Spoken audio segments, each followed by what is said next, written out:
Again. And in today's video, I was initially going to talk about some gym myths, right? And so I got, figuring out what I was going to do. And then I thought, I can't do that. There are so many myths. This video will be too long, and all you millennials won't be able to watch it because you have such a short attention span, right? So I decided that I'll just do it on some of the misinformation out there about fixed floor machines, okay? So back to the other myths I was going to talk about, though, before I go on. Exercise turns fat into muscle. No. Sweating burns more fat. No. You can exercise off a poor diet. No. Wouldn't that be great? But no. And then, some of these ones, I realized I've already done videos on a bunch of them. So if you think you can spot reduce, watch this video. It ain't happening. Washboard wannabes. You think you can just go over to the side line of the gym there and do a whole bunch of sit-ups and crunches and you're going to get this six-pack?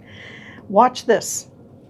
Do you think lactic acid is bad? No, it's good. Find out in this video. Is stretching useful? Static stretching before you exercise is not good. Static stretching after you exercise isn't even needed. So watch this to figure that out. And these deal with a little bit more of what I'm going to talk about over here. My Wanna Work Out Better video talks about muscle heads and how muscles work. And then this series or playlist, if you're, depending on whether you're watching this on Instagram or YouTube, grow your biceps, grow your glutes, whatever. We'll talk about different exercises, and some of them will be compound and some will be isolation and some will involve some of these machines. And muscle-mind connection I'll talk about over here, okay? So those are just some of my earlier videos and you can check them out. But back to these machines. Your body is a very highly complex, intricate system. So in that system, you do want to train proper biomechanical movements, but you also want individual component training done with isolation movements. You kind of need both, but proper biomechanical movements are done with functional movements. The types of things that you do in every day. I'm not talking about going to the gym, but squatting, hinging, extending, flexing, pushing, pulling, all the kinds of movement patterns that you have to use during the day. You drop a pen on the floor, you've got to hinge or deadlift over to pick that up, right? Not much weight, but you've got to hinge to get that pen off the floor, right? So those are functional movements. And some trainers say beginners should only be doing functional movements and never be on machines. And other trainers say beginners should be only on machines and not doing functional movements. So you really don't know what you should do when you first go into a gym, right? Such controversy. But I would say beginners or seasoned can use both. And what I want to talk about for these fixed floor machines is, are they good or bad? And why are they sometimes good and sometimes bad? Okay, the first thing is, are they safer to use? And that really involves the restrictive movements of some of these machines and the fact that machines are really kind of general.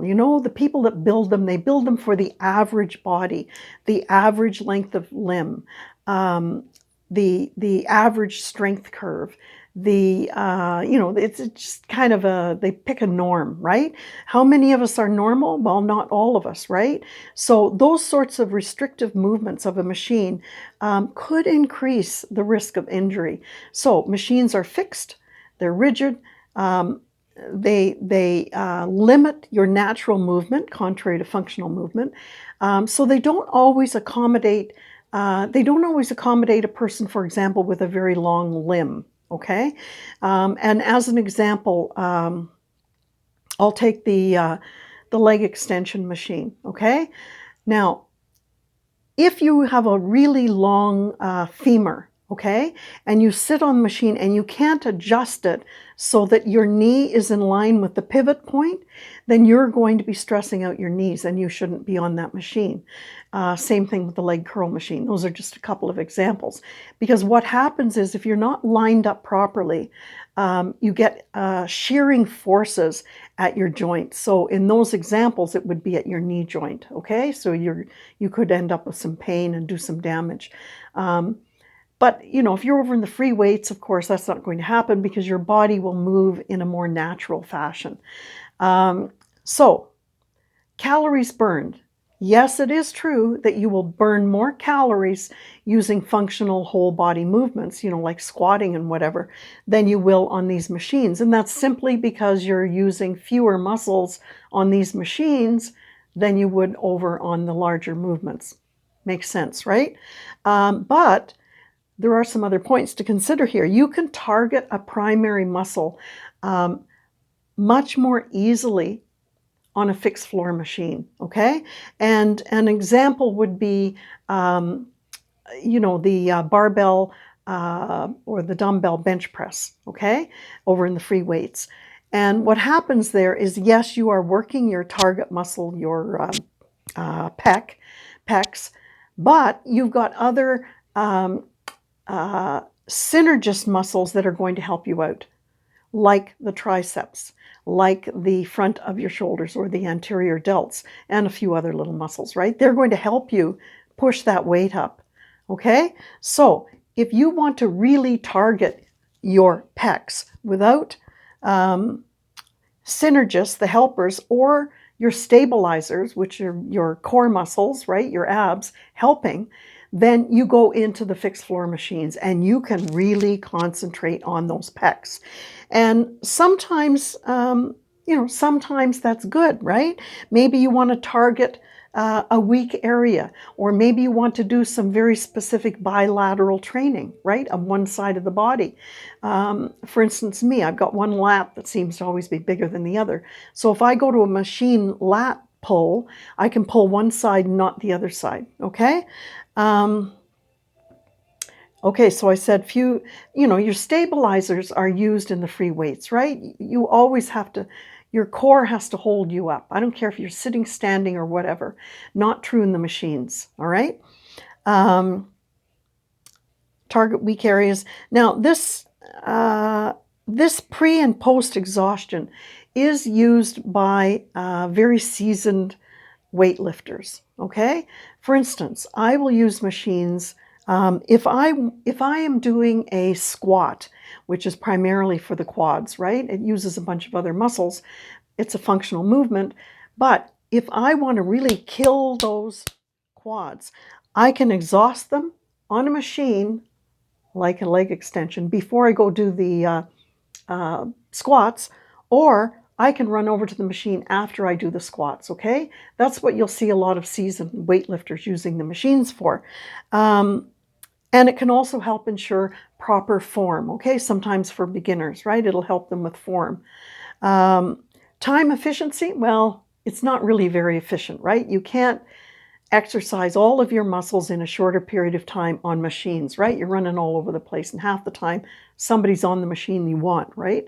Whereas if you're doing compound functional movements, squatting, deadlifting, leg pressing, lunging, you know, whatever, you can really use a lot of joints and therefore be working a lot of muscles and therefore be burning a lot more calories after you leave the gym and you're at the gym for a shorter period of time, okay? Anyway, there are lots of other considerations. These are just some of them. So what I want to say is use machines as an accessory to free weights. I don't care if you're a beginner. I don't care if you're a seasoned weightlifter, but make sure nothing hurts. You should not feel any pain. Make sure you watch the pivot points on some of them, and take care of yourself. So I'll see you in the next video. Thanks for listening.